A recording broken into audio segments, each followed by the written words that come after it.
It is the moments in history that fundamentally change the known world that inspire our stories. When I saw that Greenland would be a playable country in Europa Universalis 5, I knew this could be one of those stories. But when John Paradox nerfed Greenland into the ground, I thought it might actually be an impossible task.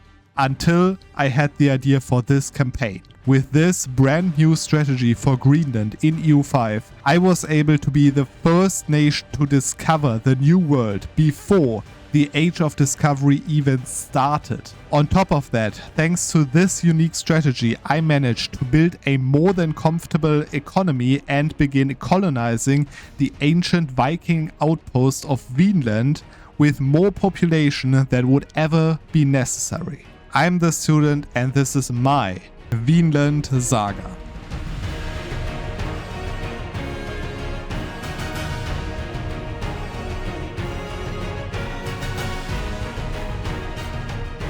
So while you see the opening moves that I did as Greenland in the background, I just wanted to talk about one interesting thing about this entire idea for why playing Greenland, why Greenland is actually the only nation that can discover the new world that fast. And it has to do with the unique, very unique starting situation and starting knowledge of Greenland compared to every other nation in the world. I'm talking about the knowledge that Greenland has of a sea path to the new world. So Greenland basically knows about the open sea tile that is between the Greenlandic coast and the Canadian coast. And most of you might think, yeah, okay, they know about one sea tile, what's that going to do, right? But the interesting thing is that colonization, or exploration rather, in EU5 works the way that unique certain technologies, or one technology specifically, to actually be able to explore open sea tiles. And this technology is first of all only in the Age of Discovery, which starts at 1437, but then this technology is also the third in line locked behind embracing the New World Institution. The New World Institution in Iron Man games always spawns in Iberia, which means that most other nations will probably take 20, 30, 40 years to even embrace that institution. And even the Iberian nations itself, they might take 10 years to embrace that, or 5 years to embrace that, because of the stability and money investment that they need to do to embrace the institution. And even after that, you probably need another 5 years to get to the third technology that actually unlocks the open sea tile exploration. Only at that point, even as an Iberian nation such as Portugal, for example, only in 1450 you can start the exploration of open sea tiles, and then it takes a few years to actually explore them. So the earliest that you can actually discover the new world as Portugal might be around 1460 or after 1460, which is 30 years later than I did it as Greenland. And I'm not just saying these numbers, right? I looked at the Portugal gameplay of Absolute Habibi, who actually discovered the new world in 1462 as Portugal, and he's a very skilled EU5 player, of course. Even a very skilled player on probably the best colonization country in the entire game could only discover the Americas in 1462, so 30 years after I did it as Greenland. This is how impactful this one open sea tile is. Now, theoretically, Greenland could already discover America in, 1350. If they had the money and the sailors, okay? That's literally the only thing that holds Greenland back, and this is how crazy overpowered this one sea tile knowledge is that Greenland starts with. Yeah, but anyways, this is just what I wanted to talk about for you to understand why Greenland actually has an advantage above every other country in the world when it comes to discovering the new world early. And now let's actually get into the run, because yeah, it was a hell of a battle to actually get enough strength economically and also enough sailors to start that exploration that early, starting as Greenland. So my opening moves, you saw them in the background while I was talking, were to invite settlers, to create an independent CB versus Norway, and to make the nobility rebellious, while also trying to get max stability and legitimacy as fast as possible. And then at that point it actually got interesting, because I on purpose triggered a noble civil war. So I made them disloyal by giving other estates privileges and so on. So they were pretty disloyal and revolting. And that happened around the same time that I gained the independence CB, okay? And the way that civil wars work is that you can't really end them with like a white peace or any other peace offer. You can either win them or lose them, okay? And therefore, if they actually have twice the pops as you have, as the civil war nation, you can actually surrender the war to them. And as the nobles were pretty powerful, they were taking my biggest locations, and I could actually surrender the civil war 1 year after it started, because you can't surrender earlier. And what I did was, at the same moment, or like 2 months before I could surrender the civil war, I declared the independence war on Norway. Of course, I would lose that war pretty fast if I were just keep going as Greenland. Norway would come over in like half a year or something and just grab my land. But as I still have my civil war at the same time, I could just wait until the 1 year's over for that civil war and then surrender the civil war while being an independent country, theoretically, right? So because I declared my independence already, so I'm currently an independent country. And therefore, the civil war nation, once I surrendered to them, they actually were independent as well. If I did that while still being a subject, they would immediately become the subject instead, okay? So because I declared the independence, surrendering the civil war means that the new country that the civil war basically takes over is an independent Greenland. And then you can use the event after a lost civil war to overtake and play as the civil war country that is now called Greenland. So basically just a, you know, basically just a one civil war that now overtook the country. But this Greenland was now completely independent, and that in 1343, which is perfect to set up everything else I needed to do in this entire run, and not be dependent on diplomacy and on paying my overlord money. The first thing that I actually did was to change my primary culture. The way that I did that is that I invited settlers from the Isles, which is a subject of Norway, and they are Norse Gael culture. Norse Gael is a very specific culture because it's a culture that is part of 4 different culture groups. So it's part of the Celtic, Scottish, British, and Scandinavian culture group. I, of course, start as Scandinavian, and therefore they are part of my culture group as well. I can invite settlers from them, right? And then what I did was, when the settlers came over, they of course were still Norse Gael culture, and then I started a cabinet action to assimilate the Pops to Norse Gael culture, and that actually made my capital province majority, or basically 100% Norse Gael culture in like a few months, because I had so low population, and the cabinet action actually converts like 100 Pops per month. And that actually meant that after a few years, after getting my legitimacy up and so on, I could then become primary culture Norse Gael instead of Icelandic.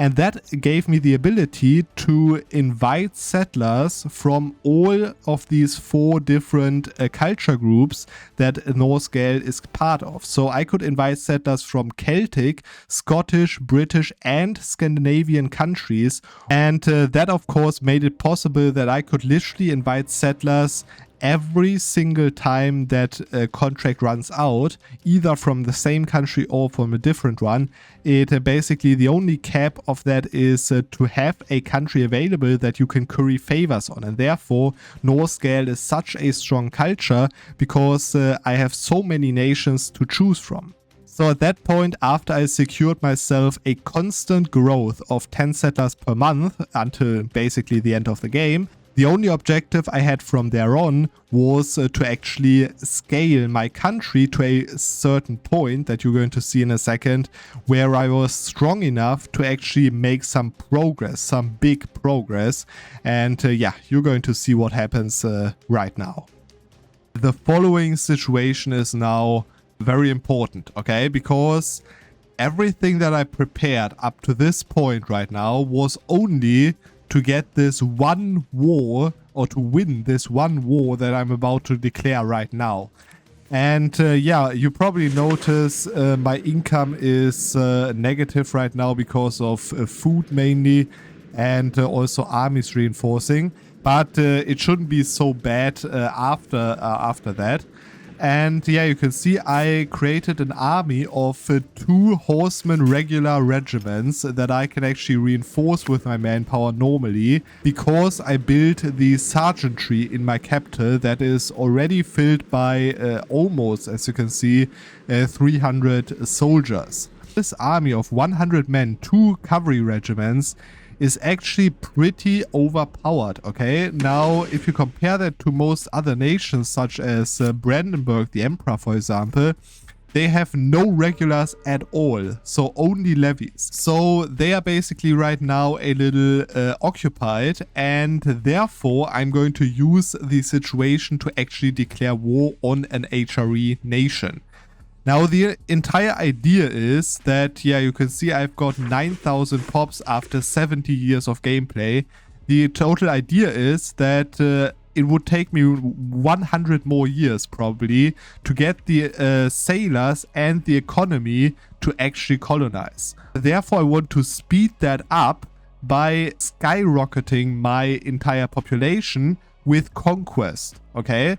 So, for example, what yeah, you can see over here in Zutphen, which is going to be the nation that I declare on, you can see that there is like Friesland over here, which is totally isolated, no fortifications or anything like that. All of these locations have like 11,000, 21,000, 21,000, 13,000, 12,000 pops.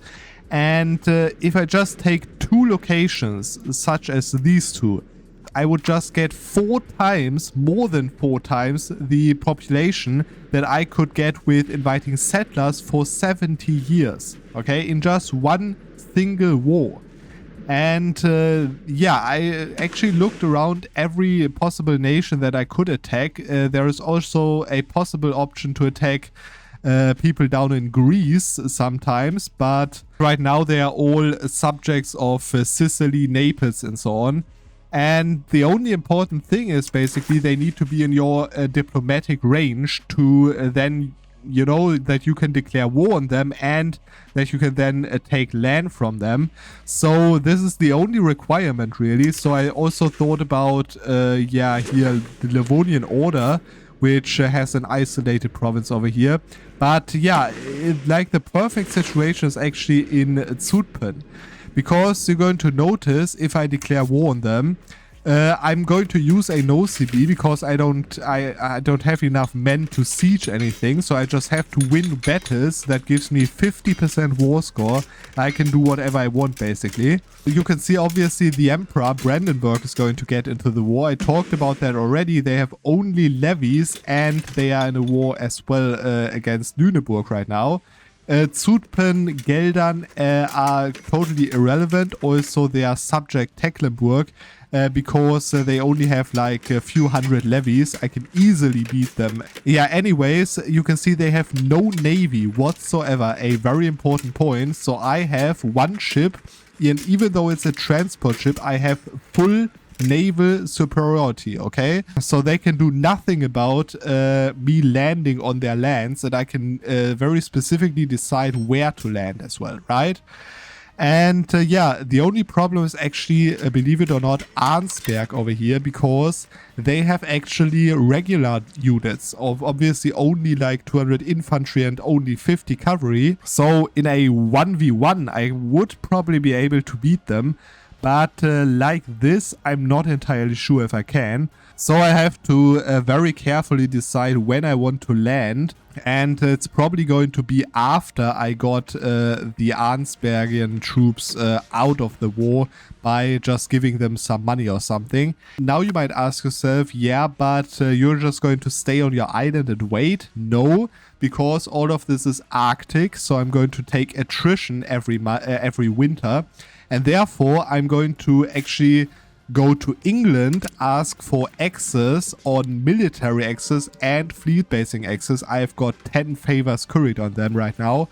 And then I'm just going to station my army right here and wait until I can get Arnsberg or Brandenburg, I don't know, out of the war with giving them some money. And then I can go in, win some wars and take land, actually. Okay, it is time. I can actually get Arnsberg out of this war for, yeah, paying them 10 ducats and war reparations, which actually hurts quite a bit, but yeah, whatever. I'm going to do it for the price that I'm going to receive in form of provinces later. Yeah, that means that now I'm literally only fighting levies, I'm pretty sure. Yeah, they are probably subject of Brandenburg, right? Yes, Kamin over here as well. And yeah, all the others as well. Brandenburg is up to 2,000, or down rather, to 2,000 levies.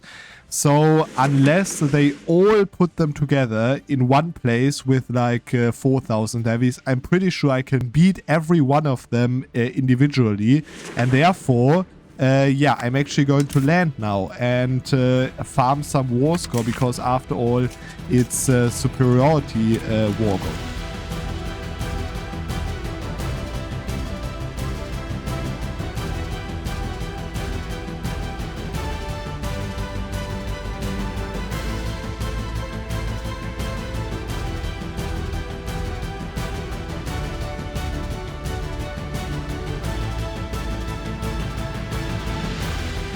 Oh man, this is such a close battle. Oh man. 4 more war score. I think I actually have to get back on my ships now and yeah. Because I don't think I can actually do this for much longer. You can see I have only 81 manpower remaining. I mean, I've got the ticking war score, right? So I get an additional 20 war score. Then we're at 45. So yeah, I'm pretty sure I'm going to just go onto the ships right now and sail back to England and then just chill in England and wait for the war score to tick up. I'm just going to make the peace right now. I don't really want to look for any more armies. I don't want to waste more time. So yeah, you can see this is the war. The small Greenland with 100 soldiers versus Zutphen, Geldern, Tecklenburg, Brandenburg, the Emperor, and then their subjects, and Lüneburg. Yeah, you can see the numbers, right? This just was kind of risky to do that, but the quality of 2 cavalry units alone were, yeah, too much for all the levies over here. Yeah, anyways, what I want to do is actually not take land from Zutphen itself, but instead take land from Brandenburg. And the reason for that is that there is a city, a pretty big city, Stralsund. And yeah, you can see the city already has a lot of buildings, including a wharf. It has a potential base tax of almost 10, which is insane if you compare to my current base tax of 1.7. And that means that I can move my capital there and build a sergeantry in this province instead of my current capital, so that I can actually maintain my army, right? And then on top of that, I'm going to take Rügen because, for the simple reason, they have an insane amount of peasants available that I can then use for colonization later, okay? And it's of course pretty close, so I can still control that pretty well if I move my capital to Stralsund. So yeah, that's going to be the peace deal. It's going to be the main peace deal, of course. Brandenburg alone. Yeah, I've got like no war score on them probably, right? Yeah, you can see. And yeah, therefore I'm going to do it like this and take another 40 ducats at least, which is quite something. I'm actually thinking about the fact of taking this one province as well for, yeah, 10 ducats less, because I think I can sell this location to Utrecht for 50 ducats. I tested that before. So yeah, I'm going to do exactly that. And yeah, let's just have a look on the antagonism. No problem whatsoever. There goes the expansion of Greenland. Yes, man. And yeah, let's just see if I was right about this province. Sell location, this one. 45 gold, yeah, but at least I've got more gold out of that than I had from the peace deal. And now comes the other interesting part. As I conquered 2 of these cities that both have all 5 institutions that are present right now, I can now embrace all of them for basically nothing, right? Of course, it costs me a little bit of stability. I'm not entirely sure if that changes over the month tick, but let's just see. So first of all, you can see this is literally crazy. With this one war, I got an additional 53,000 pops. You can see this insane increase over here. Anyways, it still costs the same, so I'm just going to embrace it right now, even though I'm going into the negative of stability. It doesn't really matter. I'm just going to embrace all 3 institutions of the Age of Renaissance at once. Perfect. And then I'm going to turn down the maintenance of both army and navy. And yeah, therefore I should be making money in a second. I can rival the electorate of Brandenburg. And yeah, now I actually have to look for allies, honestly. Because I'm in a pretty dangerous situation right here with Mecklenburg being so close. Although I'm actually thinking I could probably beat Mecklenburg if they do 2 armies of their 3,000 levies. But we'll see. I'm just going to manage that right now, and then we're going to see if something interesting happens. Okay, man, that's the kind of strategy I had hoped for. But that is so crazy strong. It's I couldn't imagine that, man. What happened? I just fought a war versus the Hanseatic League. Let me just find them real quick. Yeah, you can see there is a truce with them until, you know, 1st of March 25. So 5 years the war just ended. Now, what I did is I just wanted to fight them because I wanted money from them, right? And I took 150 ducats from them, which is way more than the war costed me. And yeah, then I thought, why not take another province, like a city ideally, just as Wolgast, and then sell it to someone, right? And by the way, like the Hanseatic League, I declared on them because, yeah, Arnsberg wasn't in there before. And like only Brandenburg and Utrecht were in there. I could easily win against them. Now, then I thought I could sell that back to Brandenburg. I took that province from Brandenburg, of course. So you can see if I sell that province to Brandenburg, then that would be 35 ducats. So, okay, you know, a nice bonus.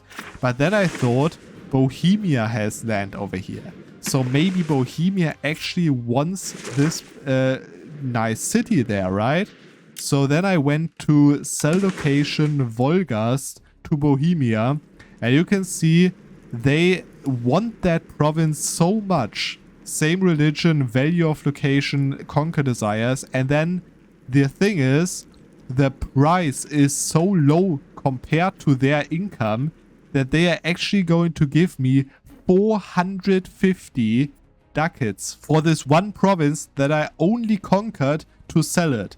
So essentially this entire war versus the Hanseatic League gave me 600 gold in this one single war that took like 4 years, as you can see. 450 gold now. This is going to fund all my explorations easily. So now all I need to do is finish the integration process. Obviously I'm going to hope for an integration parliamentary issue in a few months to speed this up even further. And then I can build a sergeantry in here and maybe like a few fishing villages, and then easily get the exploration started for the grand finale of starting the exploration and the discovery of the Americas. It's finally time to actually start fulfilling our destiny as Greenland and colonize, or rather explore, first of all, the New World and America. Yeah, just the situation right now. You can see that I'm part of the HRE now, and that's because I moved my capital to Rügen. I moved it to Rügen because, yeah, basically I wanted to move it inside the HRE as fast as possible. And, yeah, Stralsund obviously took way longer with being a city. So by moving the capital to Rügen, I was inside the HRE like a few years earlier. And therefore, yeah, Denmark couldn't attack me anymore. Actually, that happened like twice. I had to re-roll to an earlier save and actually improve relations above 100 so that they wouldn't attack me. But yeah, I just want to secure myself as fast as possible for, you know, from the Danish threat, basically, because they really desire these provinces over here. Anyways, now that I moved my capital here, that means that Rügen, of course, has 100% control and Stralsund has 98% control. Of course, being a city, being, you know, a full core. By the way, I accepted the culture. I'm currently converting it to Norse Gael so that I don't have to pay that much cultural capacity for it anymore. Yeah, basically it doesn't really matter if I move my capital to Stralsund or to Rügen. The control is the same basically. And yeah, then I just built an armory to actually maintain my army again, as you can see. And yeah, I'm probably able to get way more armies up very soon. So that's also good to defend myself. But then also, of course, my income increased dramatically. You can see now I've got an income of 6 ducats, which might not seem a lot, honestly, but it is a lot if you play around with 1 or 2 ducats the entire time as Greenland. So yeah, I'm making a balance of almost 4 ducats, which is actually a lot to colonize, honestly.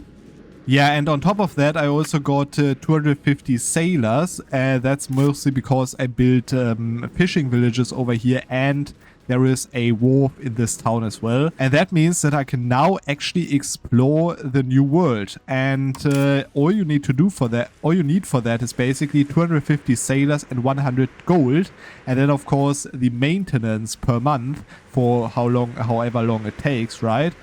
And yeah, it took me right now like 90 years to prepare that, which is a lot of time, honestly. But compared to Greenland, if you just stay on Greenland, it is an insane rate at which I did that, actually. Which, yeah, if you compare that to like 10 years before this date, I had like 100 sailors and 0.5 ducats per month balance. So an insane boost in the last 10 years. And now we can actually use the advantage that Greenland has, which is the knowledge of this sea region over here. So otherwise you just have to go down south and discover like South America first and so on, right?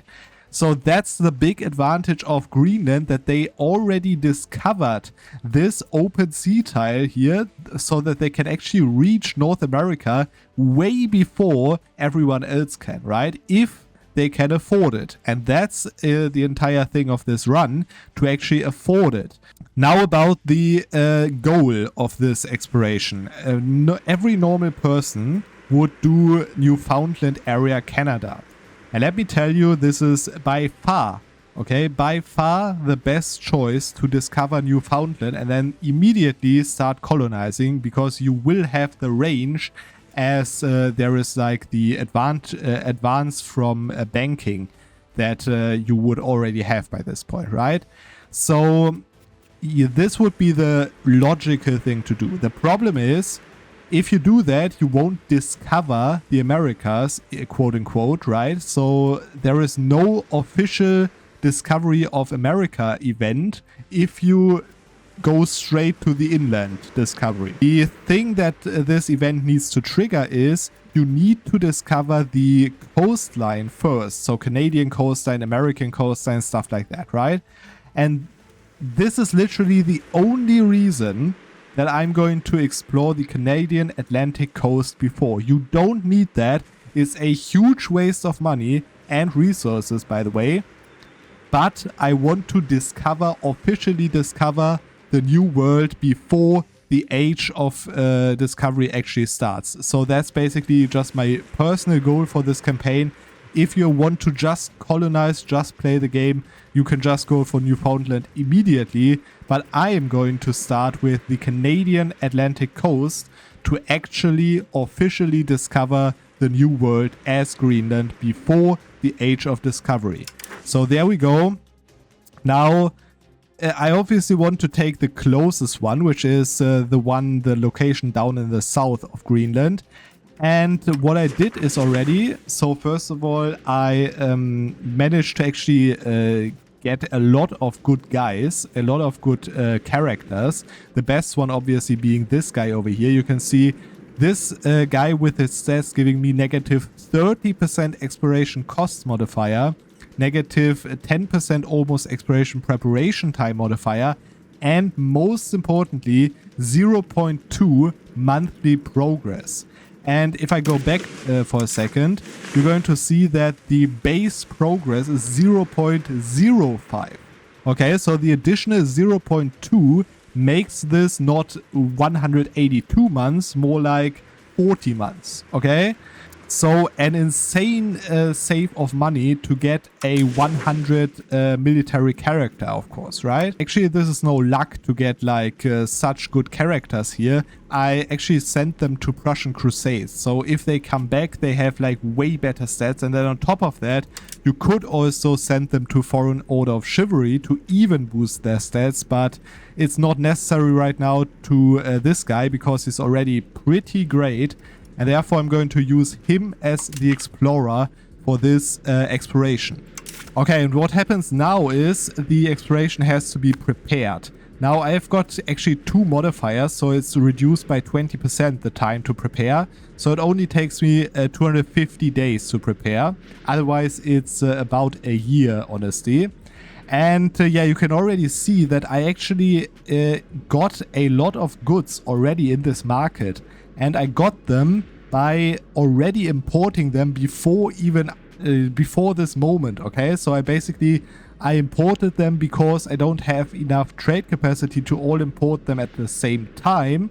So now I have a lot of stockpile of all of these goods. So I'd only have to import one naval supply per month to actually get this going in the minimum time. There goes the exploration. We wish them good luck and Godspeed, of course.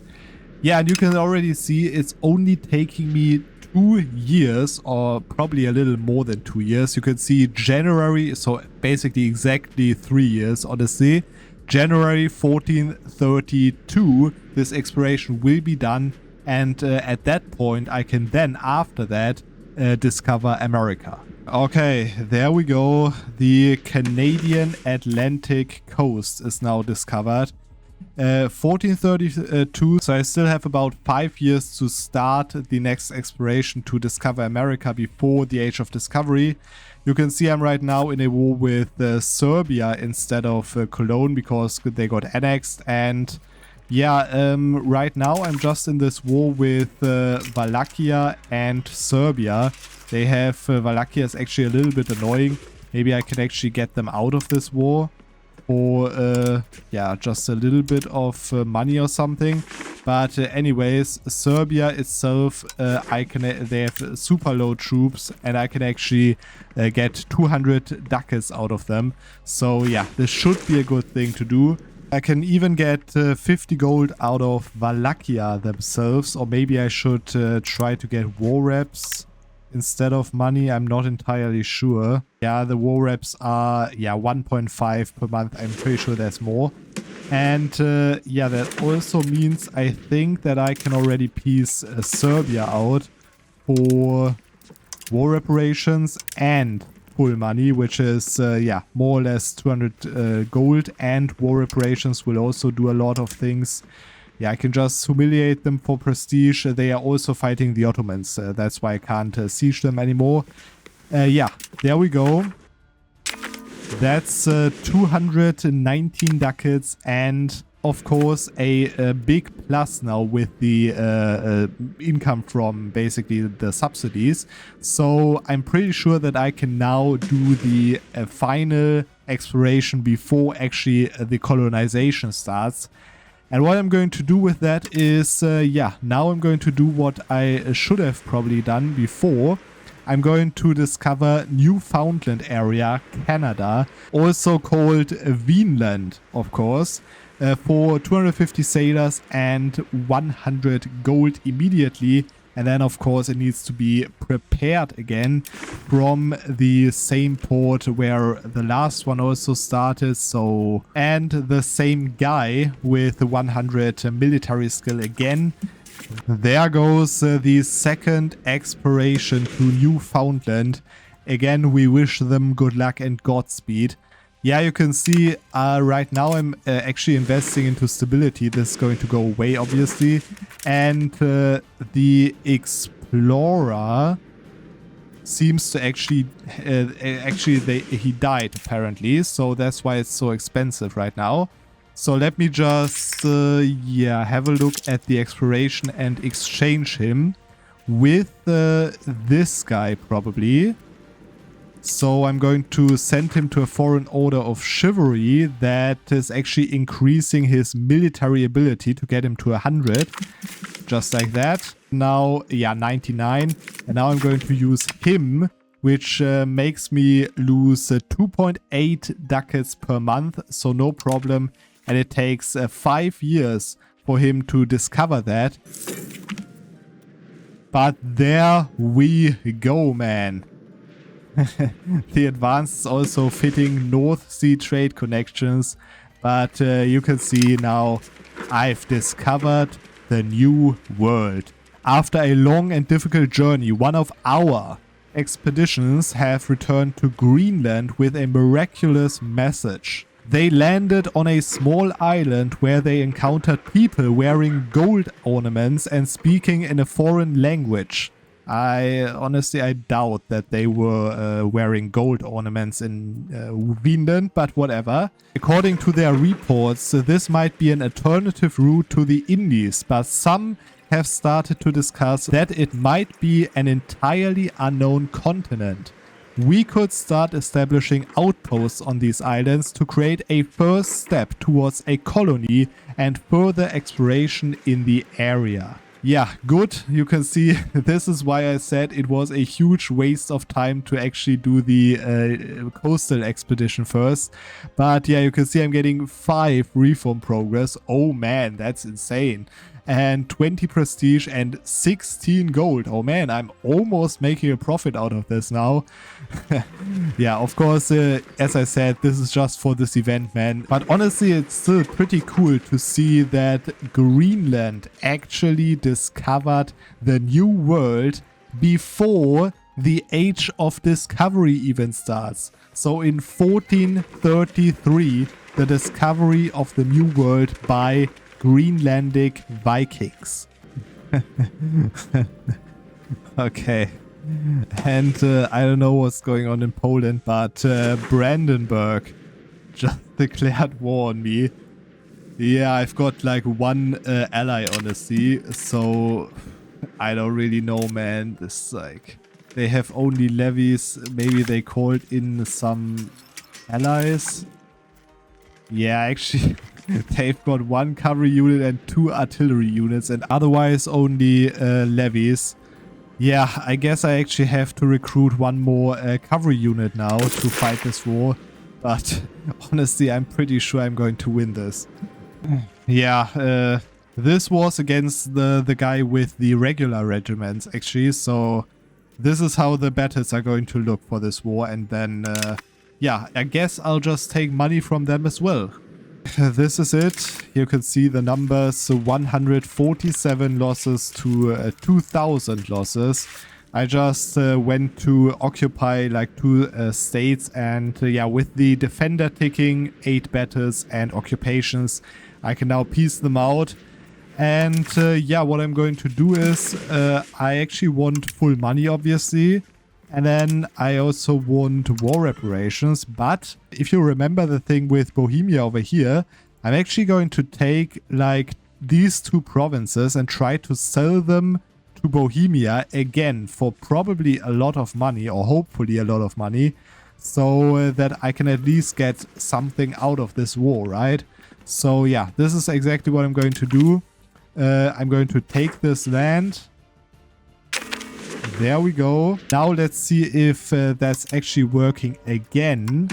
Sell location, this one, 230 gold for this one and for this one, which is the maximum price that they would accept. So there we go. And then in a second, the other one as well. And this is the Age of Discovery. Of course, the Age of Discovery already started for me. I discovered the new world already. But yeah, whatever. Now it's the official Age of Discovery that started. The institution didn't spawn yet. So yeah, of course, from now on it can spawn. And I'm actually going to go admin focus for the monthly colonial migration modifier over here. That's it. Newfoundland, or as we call it, Greenland, was discovered by Bern McCannack. You can see all of this is actually inside my colonial range. And I definitely want to get started in a state where at least a few of them, a few of the locations are not Arctic. So such as this one, for example, is continental. Honestly, the best 2 would probably be these 2. They are very close together and both continental with wild game and lumber. But yeah, I guess let's just have a look which state would actually be the best. So actually what I'm going to do is I'm going to take this northern state over here, because at least there is 1 continental province in it, which is kind of nice, honestly. With fish is not ideal, but at least I've got food. And there are only 2 other locations in this province, which is nice because then I get the province colonized fully pretty fast, honestly. And yeah, we have fish over here and lumber in this one, so pretty nice, honestly.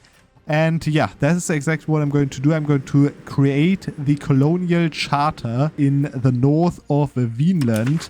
And now comes the interesting part.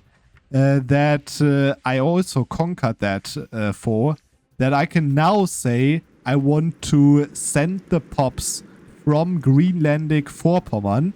And yeah, you can see there are 57 available pops in this province, or not available, but like living in this province. And yeah, therefore I've got no problem of actually sending my population over that I need, because I have so much population that I actually don't need all of them. So yeah, I'm going to do that.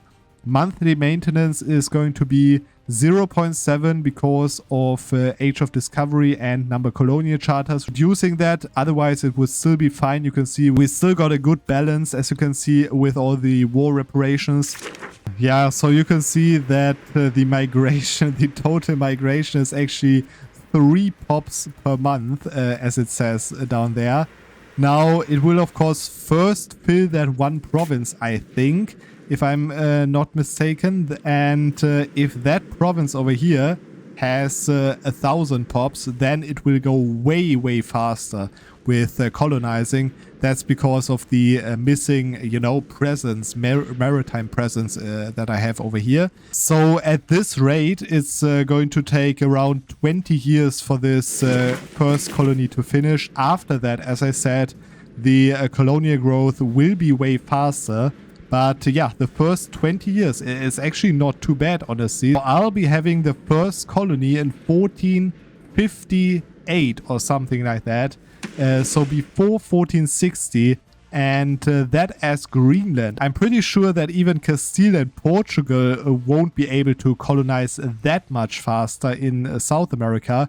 But of course, in North America, I'm completely on my own right now. So as soon as I started colonizing this and entire Newfoundland, or rather this one province, and then I can even go further down south to even less Arctic provinces. So yeah, this is, I think, the perfect moment to stop this video, because I achieved everything that I wanted. I discovered the new world as Greenland, which is probably the only nation that can actually do it, before the Age of Discovery, and I started a colony already in Greenland, so started the colonization of Greenland with plenty of pops to actually send over, with a very good economy, with an army that can literally fight whoever I want, except maybe Bohemia, Poland, France or something. I'm the number 262 in the Great Power Score. Just to compare that, Iceland over here is 700, ridiculous. Honestly, I think this was a pretty insane run as Greenland, and I'm very sure that this is the only valid strategy that actually makes Greenland worth it, because you can actually use the advantage of knowing about the new world before the Age of Discovery and start earlier than anyone else in the game. So a perfect example on how to actually use the knowledge advantage of Greenland in EU5 to become the first to discover the new world and fulfill the destiny of Leif Erikson. Let's see how you do under pressure. Let's see how you do under pressure. A moment can live on forever.